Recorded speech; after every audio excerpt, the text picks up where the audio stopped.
Hello everyone, বন্ধুরা সবাই কেমন আছো? সবার তো ভাই কেনাকাটা শেষ, পুজো একদম এসে গেছে। তো আমাদের কিছু কেনাকাটা বাকি আছে। আমি গিয়েছিলাম আমার ছোটদার আর বাবার জন্য জামা কাপড় কিনতে।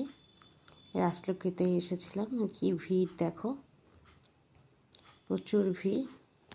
কী নেব বুঝতে পারছিলাম না, পছন্দ হচ্ছে না, এরকম একটা ব্যাপার ছিল। পাঞ্জাবি ছোটটার জন্য আনতে গিয়েছিলাম।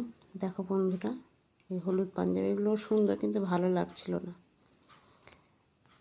আর শেষ পর্যন্ত বাবার জন্য একটা জামা নিলাম, একটা স্কাই কালারে। এই জামাটা নিলাম বাবার জন্য, মোটামুটি ভালোই হয়েছে। আর এই যে পাঞ্জাবিটা পছন্দ করে নিলাম, আমার খুব ভালো লেগেছে। পাঞ্জাবিটা তোমাদের কেমন লাগলো জানিও। আর গিয়েছিলাম একটা গ্লাস কিনতে, পিতলের।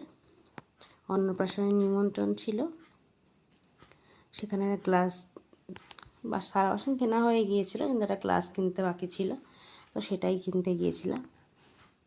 জামা কাপড় কিনে এই গ্লাস একটা কিনলাম। অনেকগুলো কাজই করেছি। এই যে একটা দোকান আছে, এই দোকান থেকে টেবিল ম্যাট নিয়েছি।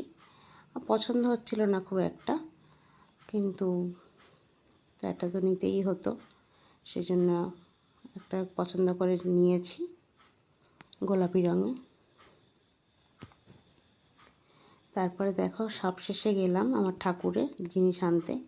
দেখো কি সুন্দর, প্রচুর প্রচুর জামা কাপড় এখানটায়। গোপালের জামা, লক্ষ্মীনারায়ণের জামা, ঘাগরা টাইপের আছে। দেখো কত জামা। তো কী নেব বুঝতেও পারছিলাম না। এগুলো হলো আসন। এই সবুজ একটা জামা আছে, কিন্তু ভালো লাগছিল না। আর আমার লক্ষ্মীনারায়ণের জন্য একটু ছোটো হচ্ছিল। তারপর শেষে নিলাম এটা, একটা আসন নিয়েছি। আর এই যে দেখো, এটা গোপালের জামা, হলুদ জামাটা আমার ভালো লেগেছে। এটা তোমাদের কেমন লাগলো? আমার গোপালের জামা জানিও। আর এই যে একটা জামা, বড় জামা দেখছো, এটা আমার লক্ষ্মীনারায়ণের জন্য। আমার মনে হয় ঠাকুর ঘরে আলো হয়ে থাকবে জামাটা পরালে, আর ওই জন্যই নিয়েছি পছন্দ করে। আমার খুব ভালো লেগেছে। তোমাদের কেমন লেগেছে জানাবে জামাটা।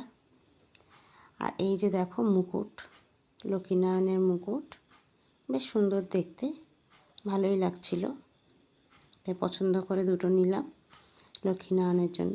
বন্ধুরা, ভিডিওটা কেমন লাগলো জানিও। আর এই ঠাকুরঘর সাজানো